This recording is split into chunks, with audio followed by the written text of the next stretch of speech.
Most videos about living abroad talk about how cheap it is: lower rent, better lifestyle, more freedom for less money.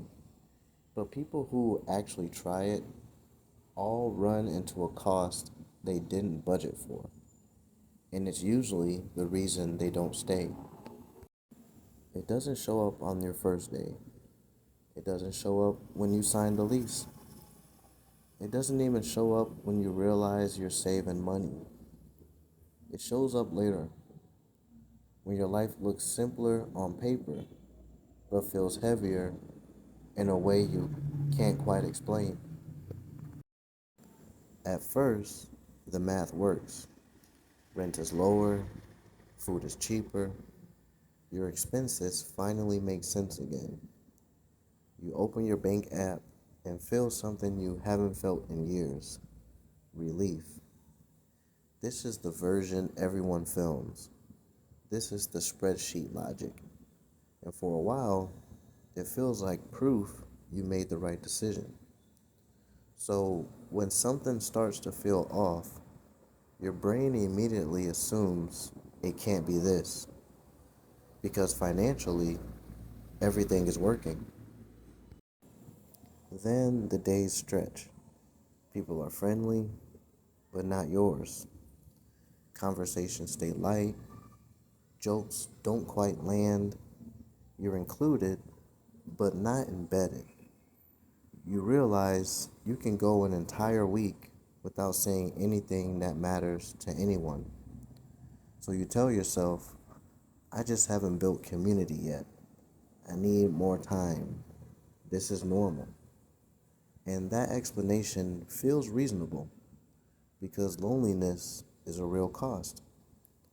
But something still doesn't fully click. Then, small things start to feel strangely exhausting. Simple errands require focus. Every decision demands attention. Nothing runs on autopilot. Your brain is always on, not stressed, just engaged. You're translating systems, reading people, interpreting rules that were never explained to you. And slowly, you realize you're tired in a way sleep doesn't fix. So now, you have another explanation. It's mental fatigue. I'm just adjusting. This is the price of being somewhere new. And again, that lens feels complete. So, which one is it? Is living abroad expensive because the savings aren't as real as they look? Or is it because the loneliness wears you down? Or is it the constant mental effort that never shuts off? Because people don't quietly leave for no reason. One of these has to be the real cost. Here's what connects them all together. I'm going to say this in a way that will make it make sense. The cost isn't money, it isn't people, and it's not even fatigue. The real cost is being the author of everything. At home, systems carry you. Abroad, you carry the systems. Nothing is assumed.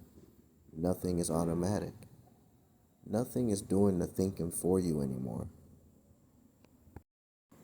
That's why the earlier explanations all felt true, but incomplete. Money mattered because savings used to buffer effort. Loneliness mattered because shared systems reduce decision load. Mental fatigue mattered because constant authorship drains attention. They weren't wrong, they just weren't explaining the same thing. They were just symptoms of one shift. You moved from being managed by a system to managing your own existence. And that's the moment that most people don't talk about. When you realize cheaper doesn't mean lighter, and freedom doesn't mean rest, and independence has an ongoing cost. Not everyone wants to pay it forever. Some people stay and they adapt. Some people rebuild systems. And some people go back home.